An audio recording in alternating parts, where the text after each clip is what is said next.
Here's a great man, Clif High and his partner George Ure, been on the program many times. HalfPastHuman.com is the location if you want to get an honest glimpse of what is likely to occur soon. And I'll just leave it at that for now. All of you listening, I'm sure 99% of you know who Clif is and respect the incredible back-breaking effort he puts into the work that he and George publish at HalfPastHuman.com. The new low subscription rates are awesome. You'll never find material on the Internet more incredibly intelligent, more provocative, more intriguing, and compelling than the research that Clif.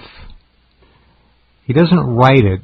He's almost a medium about it. He's an interpreter, but in a way that few men could match. And I just don't mean to blow smoke your way, but I'll blow some smoke your way. Now after all that ego boost, I can just go to bed and have a nap. See, you can even cough again if you want to. No, that's fine. I think all that dust is gone. We were shedding some products here that had been destroyed in a windstorm a few years back, and pollen and so forth had built up on it. But it does bring us into the swine flu and all of that. We've got a universe of strangeness out there. Where shall we dive in today? Let me dive into this first, just for fun, because it ties in to the Obama birth certificate wars. As most of you know, Dr. Orly Tates has introduced into a federal court what she says is a certified copy of registration of live birth. She actually gave a facsimile of it to WorldNet Daily. It's big news at the top of Rense.com and all the rest of it. Now, this is very interesting. Dr. Tates, a practicing dentist and an attorney, is Jewish. Big deal. The word is, however, that her husband, Yosef Tates, is the self-described CEO of Daylight Chemical Information Systems, Inc., a private software company located in Mission Viejo, California, Santa Fe, New Mexico, and Cambridge, England. DCIS, Inc. is, get this one, folks, this is Orly Tate's husband. This is Don Nikoloff's article. I'm just putting it up at Rense.com. His company is intimately involved with Novartis Pharmaceuticals, the patent holder of the bird and swine flu vaccinations. All right? What a strange web it all is. That rate's so big. Yes, it does.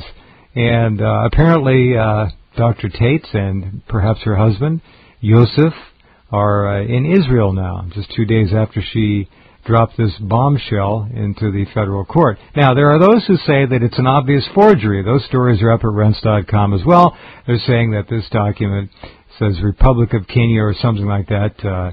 2 years before, Kenya was a republic. So a little bit of a problem there, if that's the case. I frankly haven't studied it enough to be able to speak intelligently about it any more than what I've given you. But in that Orly Tate's husband is heavily involved with Novartis, it gets to be too much, folks. After a while. Quite odd. And also, I don't think that the details matter in this case. It's very easy to step back and look at this whole birth crisis, if you will, as simply a strategy or a tool, and how it's being used by one side against the other, about the distraction level. We have to admit, however valid the issue, that the level of energy being put into it by people that could be otherwise occupied with other forms of conspiracy theories is pretty huge. Yes, sir. Indeed. And that's right out of the manual in the sense of, if you've got a real problem in hand A, do something in hand B to get them to look that way. We got a hand C.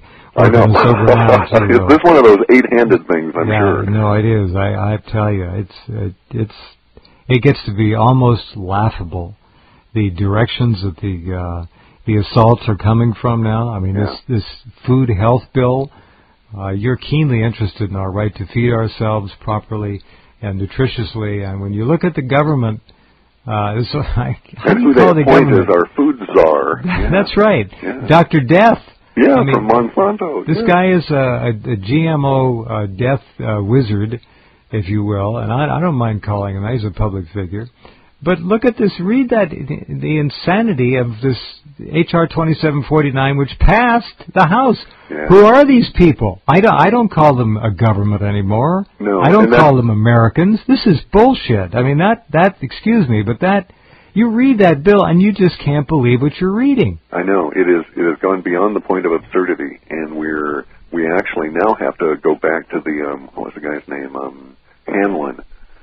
Robert Hanlon, this author who came up with the theory that, or the little saying, never ascribe to malice that which is adequately explained by stupidity. And I don't think that applies anymore. I think we must ascribe to malice, the stupid action. Absolute malice. It's almost genetically endowed on the other side, the dark side. These people, they're not us. They don't think like us. Psychopathic personalities, I don't think is adequate.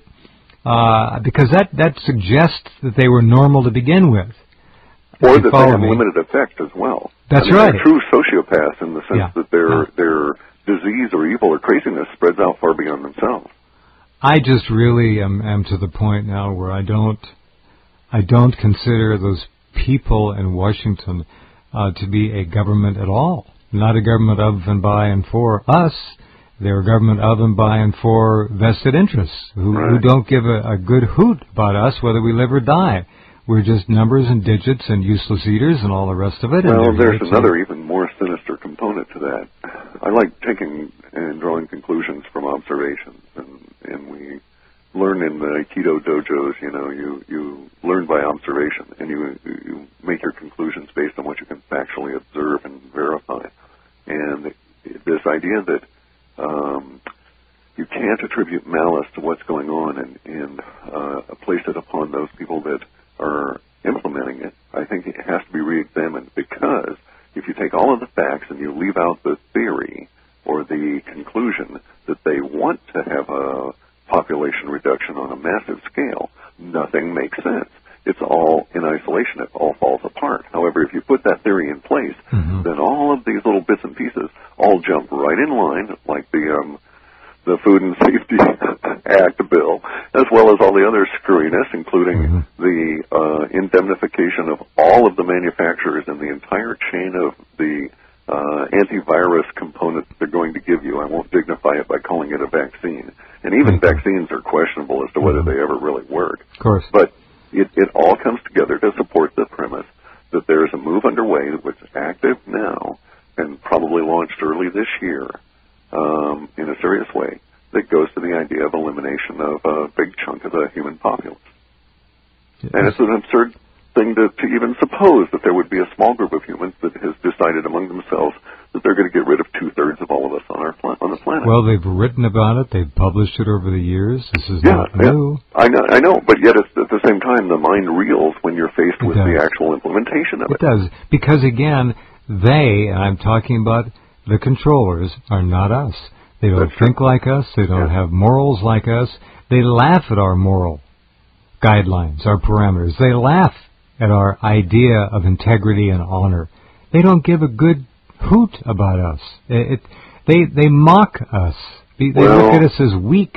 Yeah, and that may have been the mocking business may have been the attitude in the past, but our work in the last year or so shows that a big component of what's going on with them now is fear and desperation. Well, I get the feeling that there is a window they think they have to get through.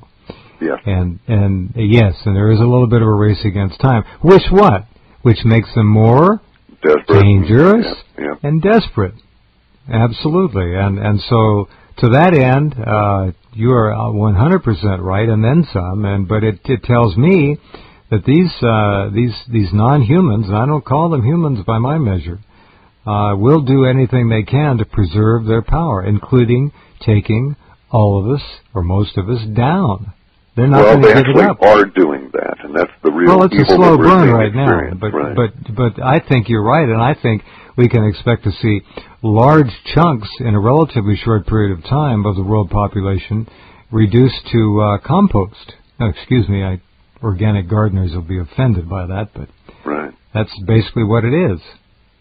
And it's unfortunately coming down to that, and our projections and forecasts support it too. All right, well, we'll talk about that in a couple